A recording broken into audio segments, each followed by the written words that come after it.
السلام علیکم ورحمۃ اللہ وبرکاتہ۔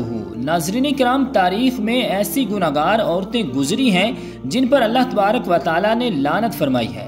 یہ عورتیں نہ صرف انسانوں کی گمراہی کا باعث بنی بلکہ بعض تو اللہ کے پیارے انبیاء کرام علیہ السلام کو بھی قتل کرانے میں پیش رہیں۔ نمبر 1، حضرت لوط علیہ السلام کی بیوی۔ اردن اور اسرائیلی سرحدوں پر جہاں آج ڈیڈ سی نمکین پانی کی جھیل موجود ہے، نمک سے بھری اس جھیل میں آج زندگی کا کوئی نام و نشان نہیں، تاہم آج سے ہزاروں سال پہلے یہ انتہائی زرخیز علاقہ تھا جہاں سدوم اور عمورہ نامی شہر آباد تھے۔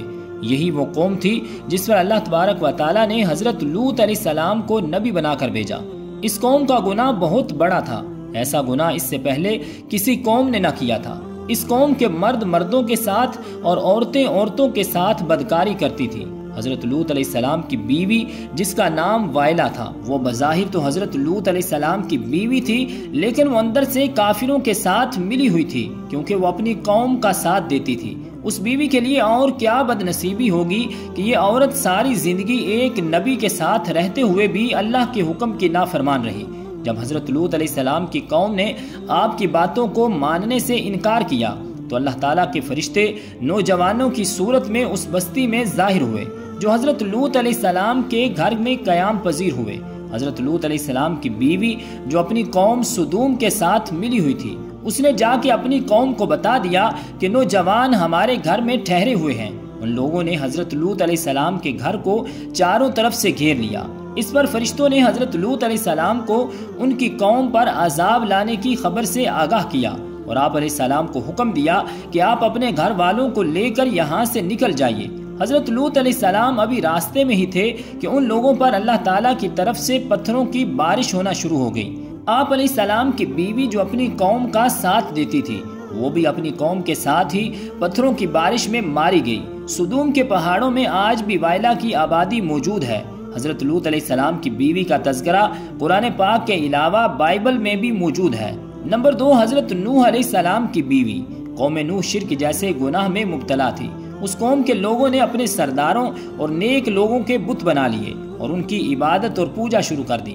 اللہ تعالیٰ نے حضرت نوح علیہ السلام کو اس قوم پر مبعوث فرمایا۔ یہ قوم اتنی ظالم اور نافرمان تھی کہ وہ اپنے نبی حضرت نوح علیہ السلام کے گھر میں داخل ہو کر آپ علیہ السلام پر ظلم کرتے اور آپ کو بے یار و مددگار چھوڑ جاتے۔ حضرت نوح علیہ السلام کو مجلسوں سے نکال دیا جاتا اور آپ کی بیوی بھی ان کافروں سے ملی ہوئی تھی۔ مفسرین کرام حضرت نوح علیہ السلام کی بیوی کا نام وائلہ یا وادیہ بیان کرتے ہیں۔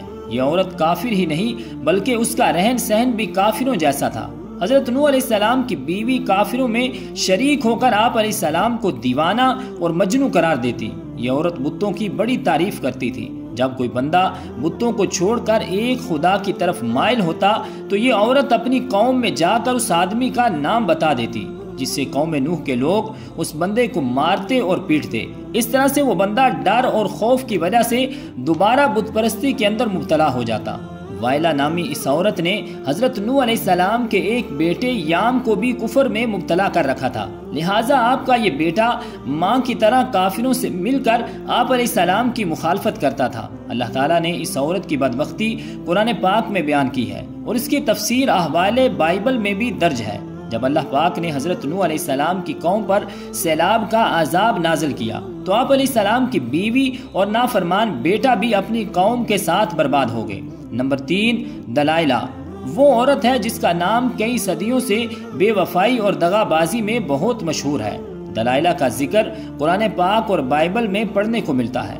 واقعہ کچھ یوں ہے کہ حضرت موسیٰ علیہ السلام کی وفات کے بعد بنی اسرائیل کی قوم عمالقہ کی محکوم بن چکی تھی، تو اللہ پاک نے اس قوم میں بہت ہی طاقتور لڑکے کو پیدا کیا جس کا نام سمسون تھا۔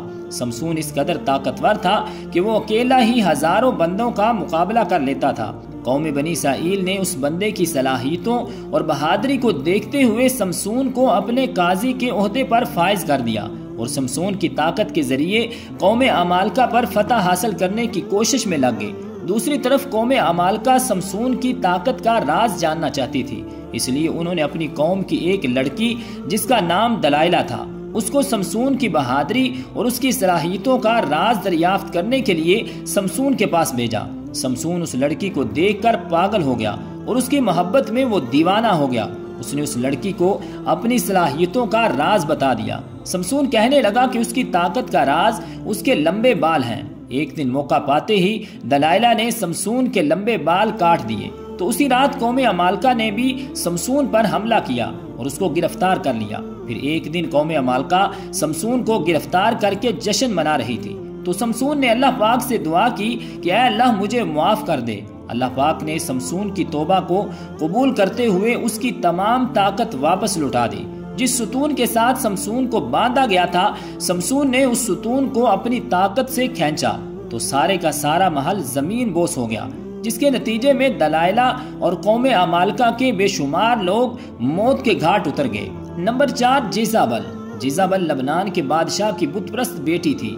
اس کی شادی قوم بنی اسرائیل کے بادشاہ اخیب سے ہوئی تھی۔ جیزابل نے نہ صرف اخیب کو بت کی پوجا پر لگایا، بلکہ تمام ریاست میں ایک خدا کو ماننے کی بجائے بے شمار بت بنا دیے، تاکہ وہ لوگ ان بتوں کی پوجا کرتے ہوئے گمراہی سے باہر ہی نہ نکلیں۔ ایک دن قوم کے نیک بندے یرمیہ علیہ السلام نے جیزابل اور اس کے شوہر کو کہا کہ تم سب لوگ بتوں کی پوجا کرنے کی بجائے ایک خدا کی عبادت کیا کرو، اسی میں تمہاری بھلائی ہے۔ اس ظالم عورت نے حضرت یرمیہ علیہ السلام کے ساتھ کھڑے ایک بوڑھے پر نیزے سے شدید وار کیا، جس سے وہ وہیں پر ہی شہید ہو گیا۔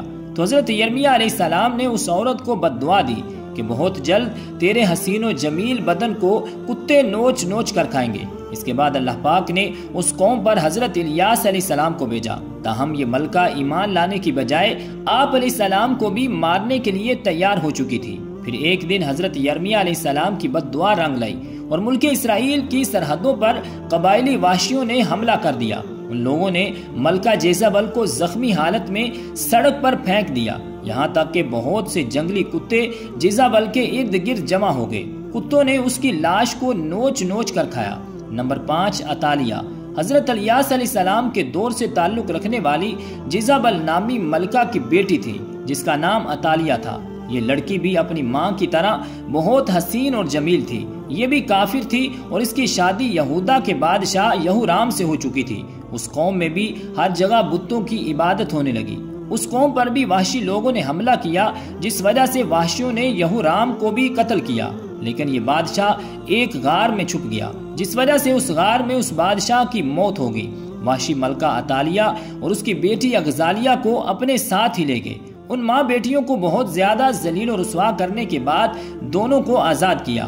اس کے بعد عطالیہ نے بتوں کی عبادت دوبارہ شروع کر دی اور حضرت موسیٰ علیہ السلام کے دور کے اندر آپ علیہ السلام کے مذہب پر ایمان لے آئی۔ لیکن اس تبدیلی کو 1 سال بھی نہ گزرا تھا کہ عطالیہ پھر کفرانہ کاموں کی طرف لوٹ گئی۔ اس کی بیٹی کے قتل کے بعد ملکہ عطالیہ کو ہی سلطنت یہودا کا تاج پہنا دیا گیا۔ اس نے اپنی دولت کے نشے میں آ کر اپنے پوتوں کو قتل کروا دیا اور پھر اپنی رعایا پر بھی ظلم و ستم کرنے لگی۔ تاہم اس کا ایک پوتا جو اس سے جان بچانے میں کامیاب ہو گیا تھا، یہودا کے لوگوں نے اسے اپنا بادشاہ بنا لیا۔ یہ ملکہ عطالیہ اپنے محل کے باہر اپنی ہی قوم کے ہاتھ بہت ہی ذلیل و رسوا ہو کر مر گئی۔ عطالیہ کا ذکر بھی بائبل میں تفصیل کے ساتھ موجود ہے۔ Number 6، Herodias. ناظرین کرام، ہیروڈیاز کو اگر تاریخ انسانی کی سب سے گناہگار عورت کہا جائے تو یہ غلط نہ ہوگا، کیونکہ یہ عورت حضرت یحییٰ علیہ السلام کے قتل کی ذمہ دار ہے۔ یہ حضرت یحییٰ علیہ السلام کی پیدائش سے چند برس پہلے کی بات ہے کہ ہیروڈیاز ایک غریب اور حسین و جمیل لڑکی تھی۔ فلسطین کے خاندان کی بہو بن گئی۔ ابتدا میں اس کی شادی شہنشاہ کے دوسرے بیٹے ہیروڈ سے ہو گئی اور اسی ہیروڈیاز کے گھر ایک لڑکی پیدا ہوئی۔ تاہم جب وراثت کی تقسیم کے بعد ہیروڈیاز نے دیکھا کہ سب سے زیادہ طاقتور تو فلپ کے بھائی اینٹیپاز کے پاس ہے، تو اس نے بھی اپنے شوہر کو چھوڑ کر اینٹیپاز سے شادی کر لی۔ انہی دنوں اللہ تبارک و تعالیٰ کے پیارے نبی حضرت یحییٰ علیہ السلام، جنہیں اہل کتاب یوحنا کے نام سے پکارتے ہیں، وہ لوگوں کو درس و تدریس دینے لگے۔ ہیروڈیاز کو آپ کی دینی باتیں پسند نہ تھیں، جس کی وجہ سے اس نے حضرت یحییٰ علیہ السلام کو گرفتار کروا لیا۔ ہیروڈیاز نے کافی بار کوشش کی کہ وہ اپنے شوہر اینٹیپاز سے آپ علیہ السلام کے قتل کے احکامات جاری کروا دے، تاہم اینٹیپاز ایسا نہ کر سکا۔ ہیروڈیاز کی بیٹی سلومی جب جوان ہوئی تو اس نے حضرت یحییٰ علیہ السلام کی معصومیت اور نور کو دیکھا تو آپ علیہ السلام پر فدا ہو گئی۔ آپ علیہ السلام اس کی طرف آنکھ اٹھا کر بھی نہ دیکھتے تھے۔ اب یہ دونوں ماں اور بیٹی حضرت یحییٰ علیہ السلام کے خلاف ہو گئیں۔ ایک دن بادشاہ اینٹیپاس کے سامنے سلومی نے بہت ہی بےہودہ ڈانس کیا۔ رقص کرتے ہوئے اس نے اپنے جسم کے سارے کپڑے اتار دیے۔ اس رقص میں بادشاہ نے بہت دلچسپی لی اور اس کو سلومی کا یہ رقص اتنا پسند آیا کہ وہ سلومی سے کہنے لگا، تم کیا مانگنا چاہتی ہو؟ میں تمہیں ابھی حاضر کیے دیتا ہوں۔ اس عورت نے جواب دیا، میں چاہتی ہوں کہ آپ حضرت یحییٰ علیہ السلام کو قتل کروا دیں۔ بادشاہ جو کہ بھری ہوئی محفل میں سلومی سے عہد کر چکا تھا، اس نے حضرت یحییٰ علیہ السلام کو شہید کروا دیا۔ اس طرح سلومی اور اس کی ماں اس گناہ میں شامل ہو گئی۔ نمبر 7، ام جمیل۔ ام جمیل ابو لہب کی بیوی تھی جس کا اصل نام عروہ بنت حرب ہے۔ اس کی آنکھ کا بھینگا پن نمایاں تھا جس وجہ سے اس کو لوگ کانی کہا کرتے تھے۔ قرآن پاک میں اللہ تعالیٰ نے ابو لہب اور اس کی بیوی کو انتہائی سخت الفاظ میں یاد کیا ہے۔ اس کی وجہ ابو لہب اور اس کی بیوی کا نبی اکرم صلی اللہ علیہ وآلہ وسلم کے ساتھ سخت مشرکانہ رویہ ہے۔ یہ دونوں میاں اور بیوی آپ صلی اللہ علیہ وآلہ وسلم کو تکلیف اور اذیت پہنچانے کا کوئی بھی موقع ہاتھ سے نہ جانے دیتے تھے۔